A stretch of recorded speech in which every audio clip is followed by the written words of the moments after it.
So we've had his return, then we had his revenge, and now we get his curse? Well, that sounds great. The first thing I noticed about Halloween 6 is how flashy it looks compared to the movies of the past. It is covered with a 90s slasher shine. It's very easy in the eyes.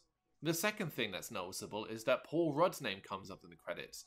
Turns out this was his first feature film, and man does it show. Halloween 6 The Curse of Michael Myers might be either the best Halloween film since the first two, or the worst so far. It's really tough to decide. On the one hand, it does an admirable job of finally tying up the loose ends from Halloween 5 and goes some way to explaining Michael's superhuman abilities and motivations.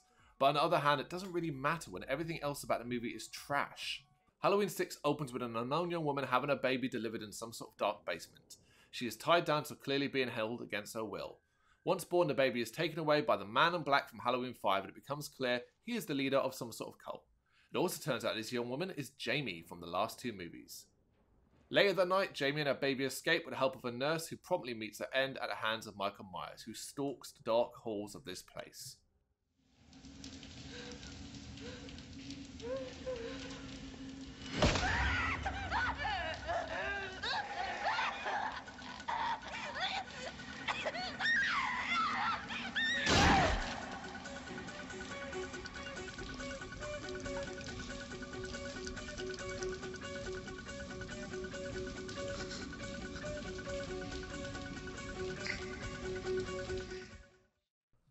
Meanwhile, Dr. Loomis is now a retired man, working on his memoirs when he is visited by an old friend, Dr. Wynn, who is in charge of the Smith Grove Sanitarium.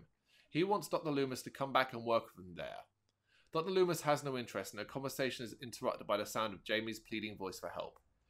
She has escaped to a bus station, overheard a radio DJ doing a Halloween special on the Michael Myers murders, and rang in hoping for help.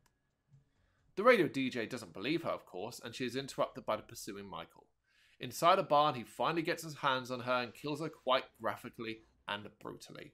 Before she dies, she reveals that he won't get his hands on her child, who she has hidden.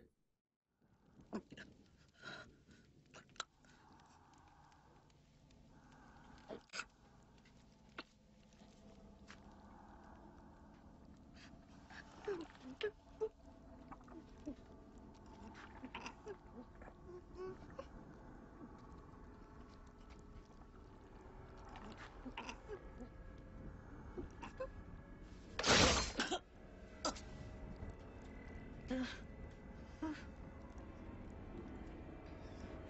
can't have the baby, Michael. You can't have the baby. In Haddonfield, distant relatives of the Strode family are now living at the old Myers house. They're all fodder for Michael except two, mother and son, Cara and Danny. Danny is having dreams and visions of the man in black telling him to kill. Across the road lives Tommy Doyle, played by Paul Rudd.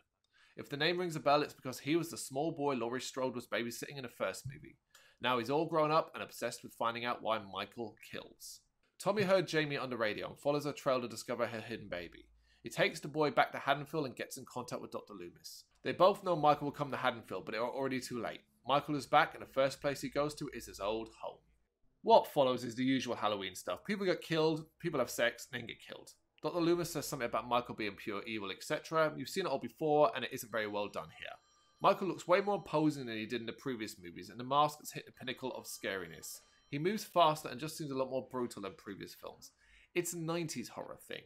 Where the film gets interesting is with the attempted explanation of why Michael is the way he is. Michael is the victim of the Curse of Thorn. The symbol on his wrist confirms that. The symbol represents a demon that spreads death and destruction. One child would be chosen to bear it and offer up his family members as sacrifices on the night of Samhain, Halloween night. A druid cult is keeping the ritual going and also protecting Michael Myers. It only appears when the Thorn constellation is in the sky. How's that for an explanation of why he's trying to murder his family members?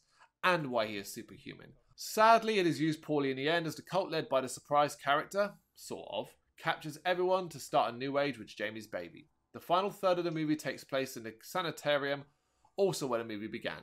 And it's just a chance for Michael to go to town on everybody with no real explanation as to why he's suddenly turning on the doctors. It's a gory scene, played out with awful flashing lights that would send an epileptic into a bad fit. The whole sanitarium feels silly too, when you see things like baby fetuses in the jars, and totally out of place in a Halloween movie.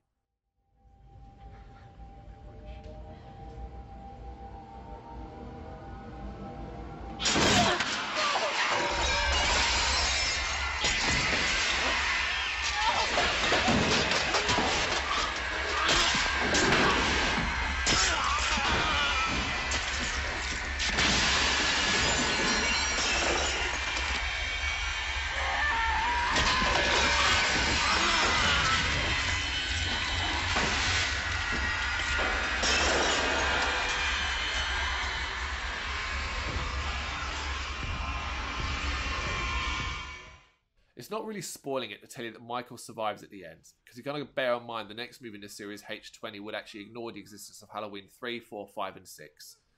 And at the end, we actually see his mask lying on the ground. The ending is poor, save for one important aspect. They finally kill off Dr. Loomis. Sadly, it is off screen. You see, Donald Pleasance died the same year as Halloween 6 was released, so the movie is dedicated to his memory. Once again, we have a decent Halloween sequel that attempts the impossible, explaining Michael Myers. I love that they tried, even if it really doesn't make much sense. The 90s slasher stink is all over this film, but it looks very sleek.